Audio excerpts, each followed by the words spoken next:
साथियों, एक बार फिर मैं आपके सामने एक ऐसी खबर को लेकर के हाजिर हुआ हूं जिसको शायद आप पिछले 2-3 रोज से लगातार सोशल मीडिया पर, मेन स्ट्रीम मीडिया पर देख रहे होंगे। जी हां, दरअसल मैं बात कर रहा हूं पश्चिम बंगाल में बाबरी मस्जिद की जो नींव रखी गई है, उसका जो शिलान्यास किया गया है, मस्जिद को बनाने की जो तामीर का काम शुरू कर दिया गया है पश्चिम बंगाल में बाबरी मस्जिद को। मैं उसी सिलसिले में आज आपके सामने कुछ अहम बातों को लेकर के हाजिर हुआ हूं। दरअसल आप ये देखिए, बिहार इलेक्शन खत्म हो चुका है, बिहार में सरकार बन गई है। एक तरफ का जो एक राज्य का जो मकसद था वो कहीं ना कहीं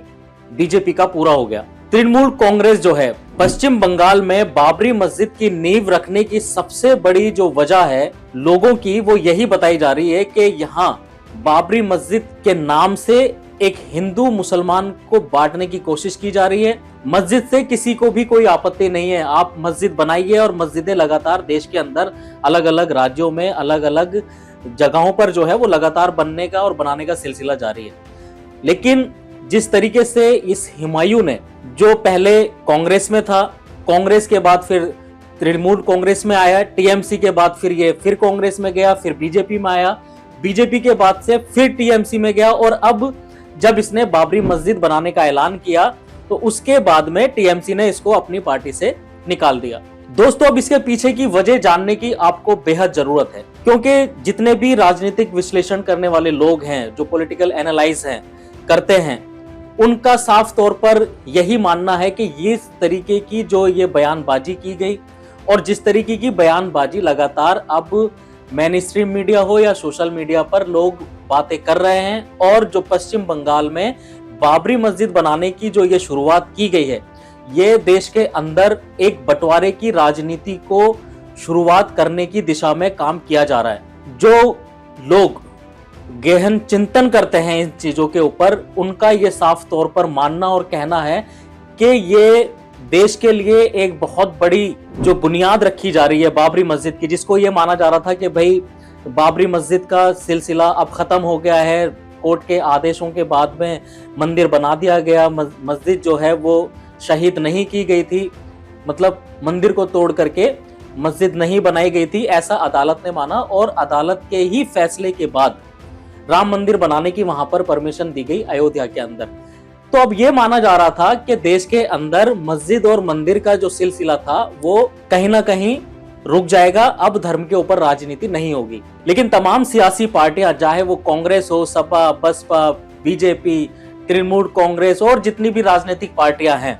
वो सब इस मुद्दे को भुनाने के लिए लग गई हैं। लगातार हुमायूं जो है इसमें, जिसने ये बात कही है कि मैं यहाँ पे बाबरी मस्जिद बना रहा हूँ, और जिसने संगे बुनियाद वहां पर रखी है, वो लगातार एमआईएम की जो बात है वो ये कह रहा है कि मैं अब अपनी राजनीतिक पार्टी बनाऊंगा, और एमआईएम के साथ, असदुद्दीन ओवैसी की पार्टी के साथ मिलकर के मैं यहाँ मुस्लिम सीटों पर जो है चुनाव लड़ूंगा आने वाले इलेक्शन में। तो ये सिर्फ एक राजनीति है, और राजनीति से प्रेरित ये पूरा जो है पूरा घटनाक्रम है। आप ये मस्जिद को देख लीजिए। लेकिन अब इसमें आप एक चीज और देखिए कि लोगों का जो सिलसिला है, क्योंकि मजहबी बात है ना, बाबरी मस्जिद के साथ जो है लोगों की भावनाएं जुड़ी हुई हैं, क्योंकि जहां मस्जिद आ जाती है तो मस्जिद के साथ ऑटोमेटिकली जो है, चाहे वो मंदिर हो, मस्जिद हो, गुरुद्वारा हो, गिरजा हो, जो भी जिस धर्म को मानने वाला है वो अपने धर्म के जो भी टेम्पल होते हैं, जो भी स्थल होते हैं, उसके साथ उसकी आस्था जुड़ी होती है। लेकिन इस मस्जिद के साथ में बाबरी को जोड़ लेना